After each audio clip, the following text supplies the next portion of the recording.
માત્ર ને માત્ર બે જ બ્રેડ અને એમાંથી આપણે બનાવીશું એકદમ સરસ મજાનો નાસ્તો. ખરેખર વધેલી બે બ્રેડ તમારા ઘરે સેન્ડવિચ બનાવતા હોય અથવા તો કોઈ બ્રેડની રેસીપી બનાવતા હોય કે પછી પાઉની રેસીપી બનાવતા હોય તો એમાંથી સરસ મજાના બ્રેડના કટકાનો આ નાસ્તો બનાવો.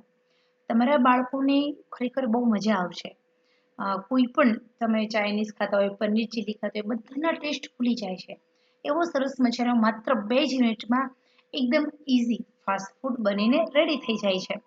વેકેશનમાં જ્યારે તમે અલગ અલગ નાસ્તા બનાવતા હોય ત્યારે તમારે આ બ્રેડનો નાસ્તો પણ અચૂક બનાવો. ઘરે બાળકો વેકેશન કરવા આવ્યા હોય તો એમને બહુ મજા આવશે. હવે અહીંયા મેં સેન્ડવિચ બનાવવા માટે જે બ્રેડ મંગાવેલી એમાંથી બે બ્રેડ મારા ઘરે છે. તો આપણે માત્ર આ બે જ બ્રેડમાંથી વધેલી બ્રેડમાંથી એકદમ સરસ મજાનો નાસ્તો બનાવવા માટે અહીંયા આપણે બ્રેડના નાના નાના ચોકોર પીસ કરી લેવાના. સાથે આપણે 2 ચમચી તેલને ગરમ કરવા મૂકી દેવાનું છે.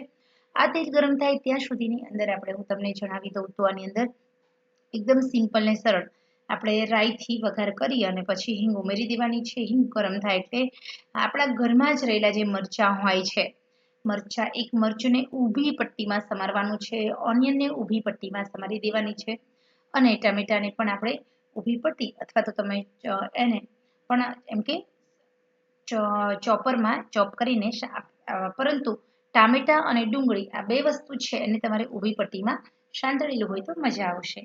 તો હવે અહીંયા આપણે સરસ રીતે આ બંને 1 થી 2 મિનિટ સુધી સાંતળવા દઈએ, વધારે નથી ચડવા દેવાનું. પછી આપણે એમાં એડ કરવાનું છે ટામેટું. તો ટામેટું મેં ચોપરમાં ચોપ કર્યું છે. હવે આપણે એમાં માઇનોર હળદર ઉમેરીએ. આપણે એડ કરીશું સહેજ અમથો ગરમ મસાલો, કશ્મીરી મરચું કલર માટે, ખાસ માટે રેશમ પટ્ટો મરચું અને એ ઉપરાંત આપણે સહેજ અમથું જે નૂડલ્સ બનાવવા માટેનો મસાલો આવે છે એ તમારા ઘરે હોય તો એડ કરવાનો. સાથે આપણે સહેજ અમથું રેડ ચીલી સોસ અને ગ્રીન ચીલી સોસ એડ કરીશું. આ નાસ્તો છે એની અંદર આપણે સોયા સોસ પણ સહેજ એડ કરીશું. Red chilli sauce, green chilli sauce, soya sauce આ ત્રણેય સોસની અંદર સહેજ અમથો નમકનો ભાગ આવે છે. તો આપણે જ્યારે પણ તમે આ રેસીપી બનાવતા હોય ત્યારે સહેજ નમક ઓછું ઉમેરવાનું. આમાં તમે ટોમેટો કેચઅપ પણ ઉમેરી શકો છો, પરંતુ અમારા ઘરની અંદર કોઈને સ્વીટ નથી ભાવતું એટલે મેં ટમેટો કેચઅપ સ્કીપ કર્યો છે. તો પણ આ નાસ્તો બહુ ટેસ્ટી બને છે. આ નાસ્તાનું જે કોમ્બિનેશન છે એ લાજવાબ છે. બધા જ ટેસ્ટ બેલેન્સ કરવા માટે આપણે સહેજ અમથું પાણી ઉમેર્યું. હવે આપણે મીડિયમ તાપે 1 મિનિટ સુધી આમ જ ગરમ થવા દઈએ.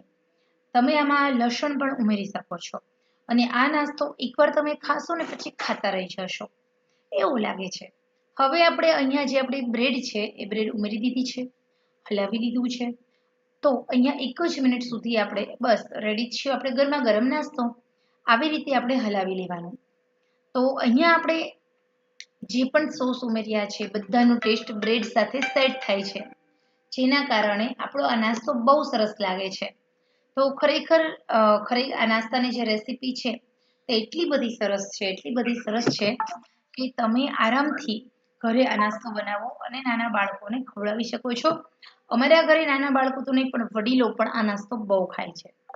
તો તમને પણ જો એમ થતું હોય કે માત્ર ને માત્ર 2 જ મિનિટમાં આપણે એવું તો કયો ફટાફટ બનતો નાસ્તો આપણે બનાવીશું, તો આરામથી તમે આ બ્રેડનો નાસ્તો બનાવી શકો છો અને ખાઈ શકો છો.